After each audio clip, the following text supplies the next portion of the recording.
الحمد لله والشكر له ونشهد أنه لا إله إلا هو الذي لا شريك له وأن محمدا عبده ورسوله الذي جاء بالكتاب والسنة. اللهم صل وسلم وبارك على رسول الله محمد بن عبد الله وعلى آله وأصحابه ومن تبعهم بإحسان إلى يوم القيامة. أما بعد فيا عباد الله أوصيكم وإياي نفسي بتقوى الله وطاعته وافعلوا الخير واجتنبوا السيئات لعلكم تفلحون. اتقوا الله كما قال النبي صلى الله عليه وسلم اتق الله حيثما كنت.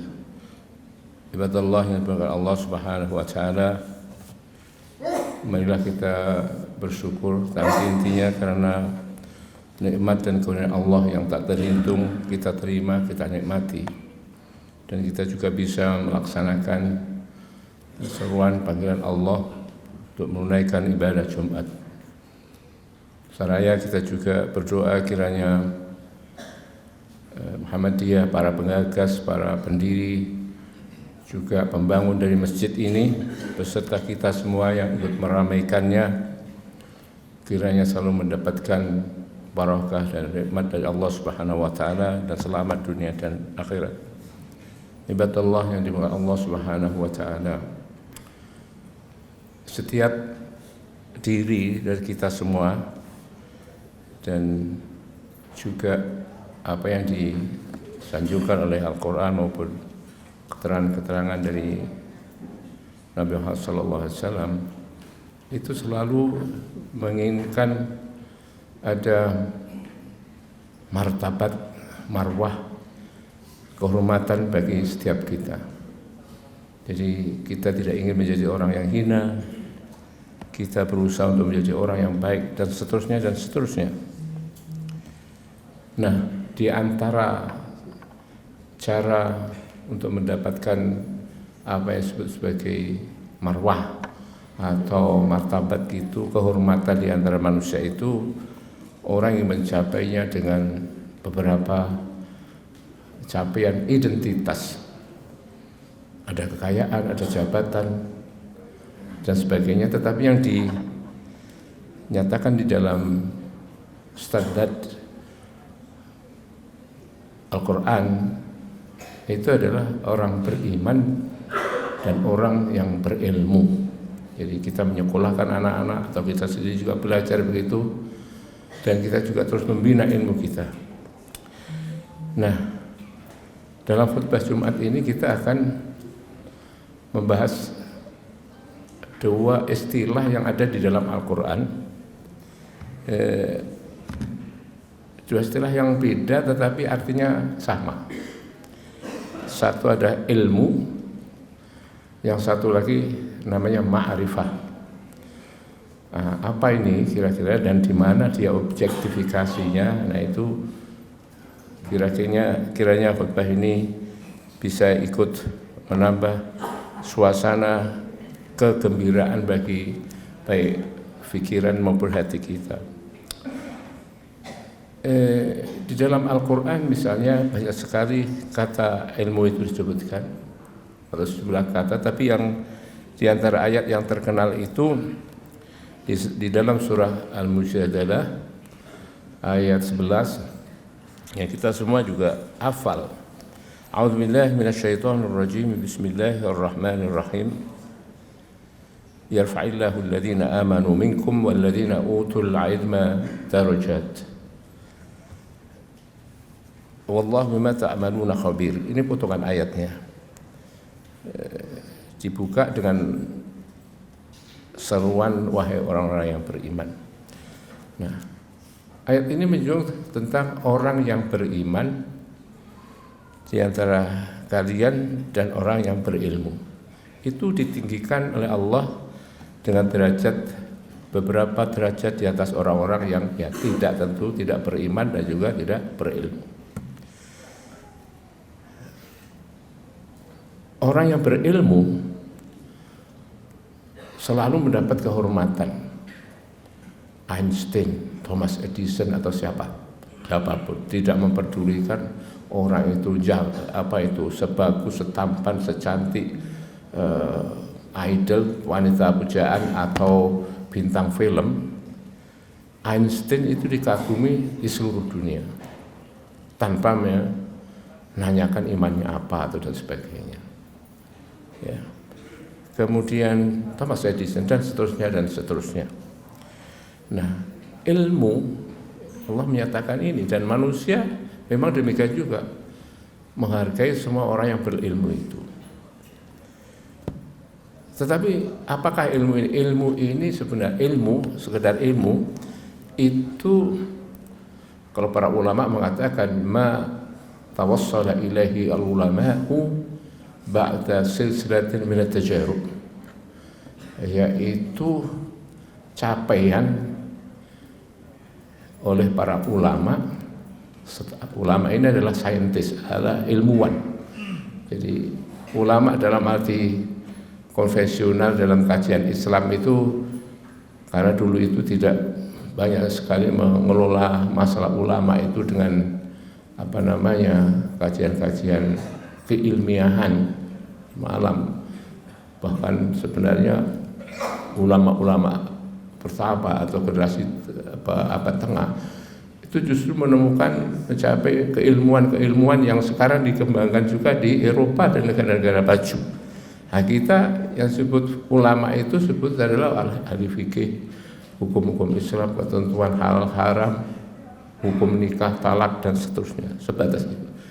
Jadi ini ulama dalam bahasa modern pun juga dipakai, baik itu ahli-ahli hukum maupun juga ahli-ahli ilmu-ilmu kealaman atau sains. Jadi apa yang dikatakan ulama, ma tawassala ilaihi al-ulama'u, apa yang dicapai oleh para ulama setelah serangkaian eksperimen, itu adalah ilmu. Jadi ilmu kealaman, dia ada di laboratorium, bisa diuji dan sebagainya. Apa yang dicapai itu disebut al-ilmu, science. Itu. Nah, science ini orangnya disebut scientist. Kemudian dalam bahasa Arab itu disebut alim, itu juga orang berilmu. Tapi kalau sangat alim itu alimun, sehingga jamaknya ulamaun.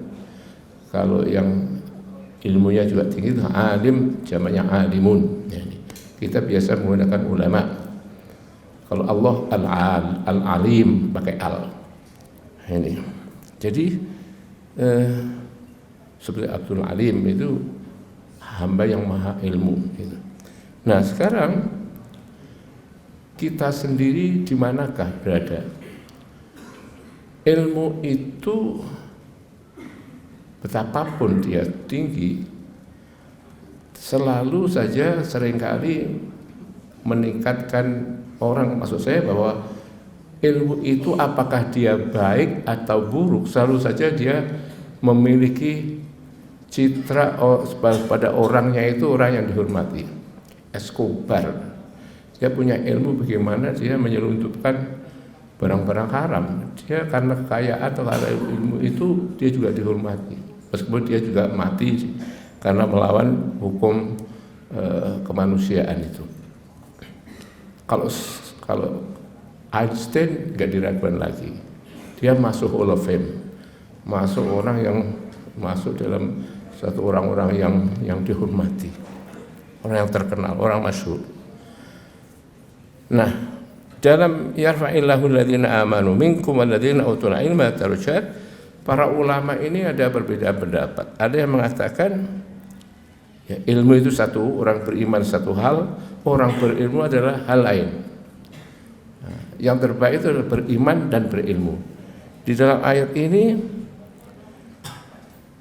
kedudukan wawu yang berarti Allah meninggikan derajat orang-orang yang beriman di antara kalian dan orang-orang yang berilmu.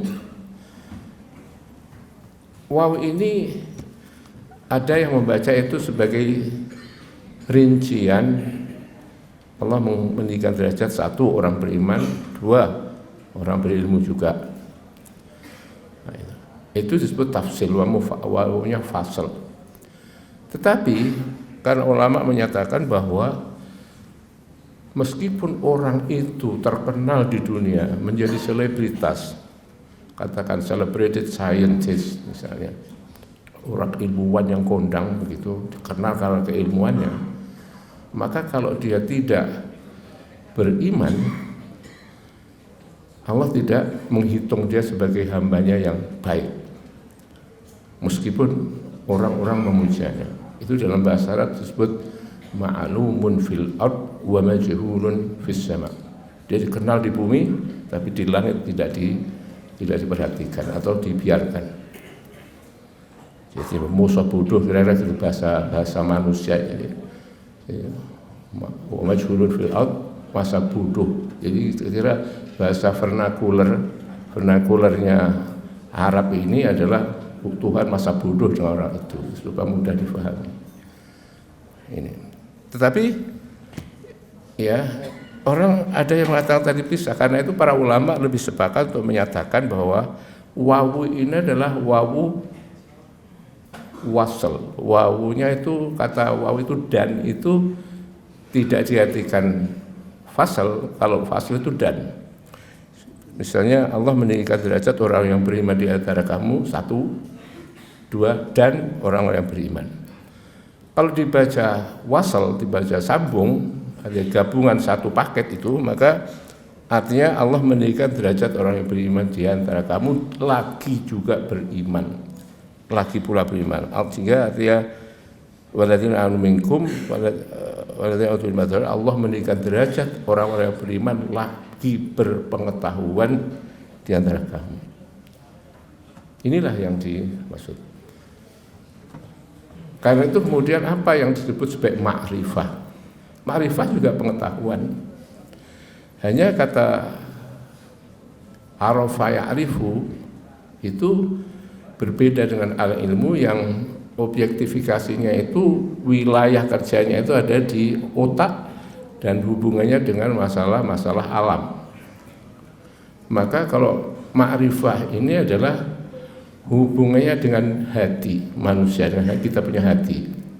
Apa yang kita rasakan sebagai satu kebaikan dan buruk itu ada di hati, tidak ada di otak. Orang-orang yang mengandalkan keilmuannya, ketika dikatakan misalnya janganlah melakukan itu karena itu buruk, maka orang yang sekedar mengandalkan otaknya dan ilmunya, tidak mengandalkan hati dan nurani atau imannya, dia mengatakan bagimu buruk, tapi bagiku baik, seperti itu. Tetapi ketika kata ma'rifah itu dikembangkan dalam diri kita, maka yang disebut baik dan buruk itu tidak ada perbedaan. Seorang penjahat misalnya, apakah dia telah memikirkan bagaimana cara mengambil uang secara besar-besaran menguntungkan dirinya, tapi tidak ketahuan. Ilmunya dirangkai sedemikian rupa, itu bagus menurut akalnya, yang kemudian dimasukin oleh mungkin nafsu dan sebagainya untuk memperkaya diri. Tapi ketika hati nuraninya bicara, maka yang dikatakan bagus menurut akal itu, katakanlah korupsi atau pencurian, dia katakan pasti itu sesuatu yang tidak bagus. Benar secara ilmiah tapi tidak bagus secara nurani, tidak benar juga secara nurani. Jadi kata benar ini, atau maksudnya kata baik dan buruk ini menurut ma'rifah itu tidak ada di laboratorium. Termasuk Tuhan itu buktinya ada nggak di laboratorium, nggak bisa diuji. Bisa juga ilmu hanya menambah penguatan saja, tetapi tidak bisa diuji tentang keberadaan Tuhan. Yang bisa menguji itu adalah nuraninya. Ayat misalnya yang terkenal di Muhammadiyah ini juga, wal takum minkum ummatun yad'una ilal khairi wa ya'muruna bil ma'ruf, dari kata dasar arafa ya'rifu sampai ada kata ma'ruf itu. Ada kata urf misalnya. Jadi misalnya ada dalam surat Al-A'raf ayat 199, pendek surat ini, khudhil afwa wa'mur bil 'urfi wa'rid 'anil jahilin. Artinya bahwa jadilah kalian itu pemaaf dan selalu anjurkanlah untuk berbuat kebaikan. Yang maksudnya kebaikan itu harus ditambahkan arti, di situ harus ada arti. Artinya adalah kebaikan menurut nurani, bukan kebaikan sekedar kebaikan. Kalau sekedar kebaikan maka akal mengatakan bagiku kebaikan bukan itu. Tapi kalau nurani itu adalah baik. Tidak mencuri itu secara nurani dan secara nurani itu absolut tidak baik. Bahkan dikatakan kejahatan. Kita terlalu banyak mengembangkan nalar, akal dan kemudian ilmu pengetahuan tanpa mengembangkan hati, tanpa mengembangkan nurani, dan itu kasus yang terjadi pada kita, bangsa kita ini. Karena itu maka khudhil afwa bil ma'ruf, khudhil afwa wa'mur bil 'urfi wa'anil jahilin, dan berpalinglah kalian dari orang-orang yang bodoh. Jahil itu artinya bodoh. Tetapi bodoh ini meskipun dalam masyarakat ada yang dikatakan pada tingkat bodoh itu karena idiot, tapi dalam jahil juga. Tapi dikatakan jahil ini dalam para mufasir, para ahli penafsir itu saking pinternya sekalipun, bahkan dia telah menukar kepinterannya itu dengan mengorbankan imannya. Dia tidak mau iman dan sebagainya. Dan sekarang itu bagi kita semua dianjurkan dalam Al-Quran ini, hendaklah kedua hal itu kita eksplor juga, kita olah. Nurani kita juga kita olah, nalar kita juga gitu. Jadi ada tanpa nalar ya dunia tidak ada peradaban yang maju. Tetapi satu peradaban didasarkan atas hanya pada ilmu pengetahuan dan akal, maka itu sangat berbahaya. Maka Einstein pernah berujar juga, science without religion is blind. Entah agamanya apa. Kata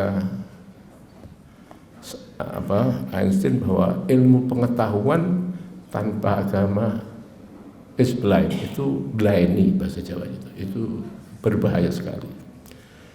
Jadi buta. Karena itu apa yang terjadi misalnya pengembangan teknologi pembunuh massal, ini suatu pengetahuan, capaian-capaian dari akal manusia, laboratorium dan sebagainya, tetapi tanpa memikirkan kemanusiaan. Jutaan manusia telah hilang nyawa, menimbulkan kemiskinan hanya karena nurani yang tidak diikut sertakan di situ.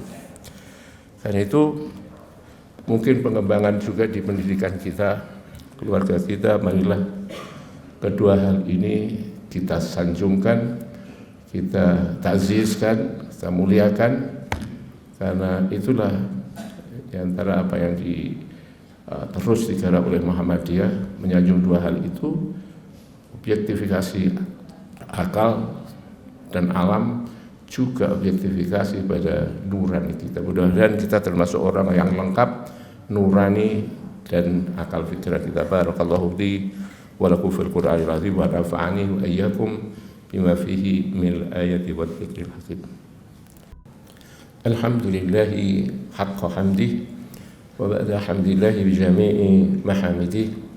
Asyhadu an la ilaha illallah wahdahu la syarika lah, iyyahu na'budu wa huwal ma'bud wa nahnu min ibadihi. Wa asyhadu anna Muhammadan 'abduhu wa rasuluhu al-mab'uts rahmatan li jami'i ummati. Allahumma shalli wa sallim wa barik ala Muhammadin nabiyyi wa rasulihi wa alihi wa sahbihi wa alaina jami'an min tabi'ihi wa atba'ihi. Ibadallah, sebelum kita doa, satu penegasan yang kuat dari khutbah ini bahwa ketika Allah mengatakan jadilah kalian pemaaf, itu nuranilah yang disentuh. Kalau akal bisa mengatakan bahwa ya tidak bisa membuktikan, karena manfaat dari memaafkan itu tidak bisa diuji di laboratorium, tidak ilmiah. Tapi kalau dia kembali ke nurani ya, itu sentuhan Quran kepada nurani kita, jadilah pemaaf, maka memaafkan itu mungkin akan lebih melegakan hidup, membahagiakan, meringankan dan bebas stres. Allahumma shalli ala Muhammad wa ala ali Muhammad kama shallaita ala Ibrahim wa ala ali Ibrahim wa barik ala Muhammad wa ala ali Muhammad kama barakta ala Ibrahim wa ali Ibrahim innaka Hamidum Majid. Allahumma ighfir lil muslimina wal muslimat wal mu'minina wal mu'minat al ahya'i minhum wal amwat innaka sami'un qaribun mujibud da'awat ya qadiyal hajat. Allahumma yassir lana umurana wa umur ahlina wa auladina wa banatina wa dhurriyyatina min yawmina hadha ila yawmil qiyamati yawmi liqa'ik fi umuri dunyana wa dinina wa akhiratina birahmatika ya arhamar rahimin. Ya Allah ya Tuhan kami, mudahkanlah segala hidup kami, hidup atau jalan hidup keluarga kami, anak-anak kami semuanya dan anak cucu keturunan kami ya Allah, kami semuanya baik hari ini di dunia ini maupun di akhirat, dalam urusan dunia, urusan agama maupun urusan akhirat, dengan rahmat dan barakahmu ya Allah. Allahumma sallimna wa sallim ahlana wa ulatana wa banatina wa dhurriyyatina birahmatika ya arhamar rahimin. Ya Allah ya Tuhan kami, selamatkanlah kami semua, selamatkanlah keluarga kami, anak-anak kami dan keturunan kami ya Allah, baik dalam urusan dunia, urusan agama maupun urusan akhirat, sampai bahkan urusan ketika kami bertemu denganmu ya Allah dengan rahmat dan kasih sayangmu. Rabbana atina fid dunya hasanah wa fil akhirati hasanah wa qina adzabannar. Alhamdulillahi rabbil alamin.